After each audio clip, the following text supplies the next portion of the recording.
Very much. On to Mr. Badawey.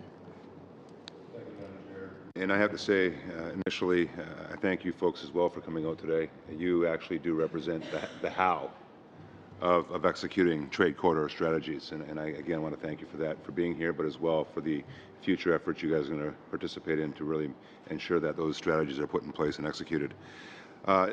Mr. Given, you answered the first question I was going to ask, and that was labor conditions. And I've always looked at things under a triple bottom line lens, economic, environment, and social. And in your opening discussion or your opening dialogue, you talked about the economics of this issue. You talked about, to some extent, the environmental side of it as it relates to an integrated transportation network that includes shipping, of which, of course, is the most environmentally friendly mode of transport. The last part was social, labor, and of course, you touched on that. The next part I want to touch on, and a question to all of you, is how then the dollars follow the strategy. Currently, as part of the C-49, we are looking at positioning Canadian ports to be allowed to access the Canada Infrastructure Bank, which includes financial instruments to help fund expansion, sustainable infrastructure projects, somewhat of the business you're in, Ms. Clark, to ensure that dredging occurs when those areas that need to be expanded upon for bigger vessels with a lot more draft needed.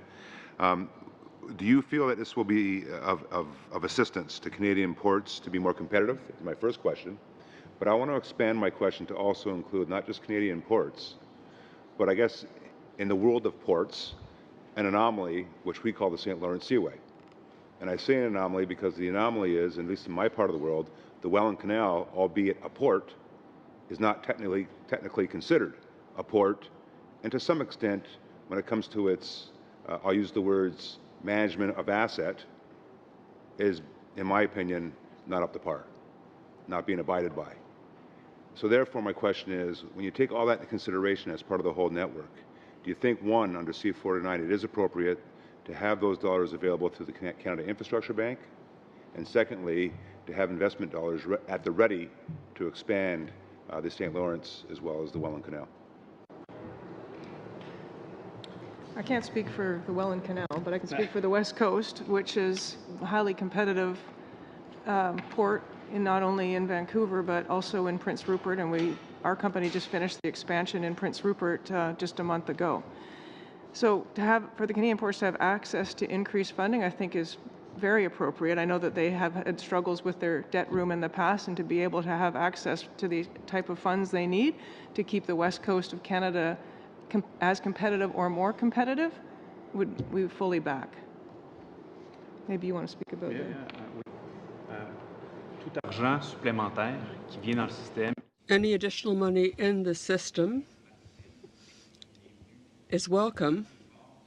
We have ports on the East Coast in Quebec, which are in a lamentable state in many respects.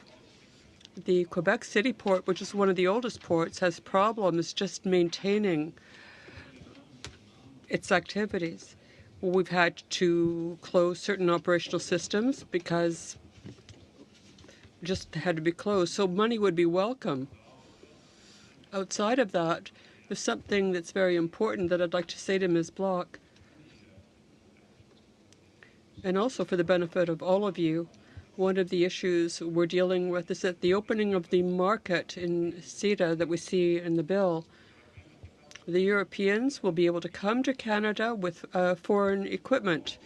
Now we're told there'll be ways to monitor and check their equipment, but foreign equipment for foreign contracts, they'll also have a foreign workforce. We can compete, but it has to be such that when CETA comes into effect, we need protections. This is extremely important.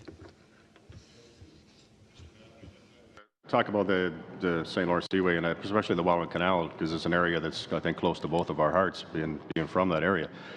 I think this is one area where we agree. When you look at the port infrastructures, when you look at the Welland Canal, when you look at the Seaway property along the canal, this is where your international freight and your domestic freight, this is where they complement each other. where you have international trade and domestic trade working together. Those ports need to be developed. There needs to be money put into it. The development has to continue in order to facilitate the trade that the country wants and that the workforce wants. And domestically and internationally, they can work hand in hand to do that. But the Welland Canal I'm glad you raised it. It always baffles me why that property isn't developed, because it used to be booming along there.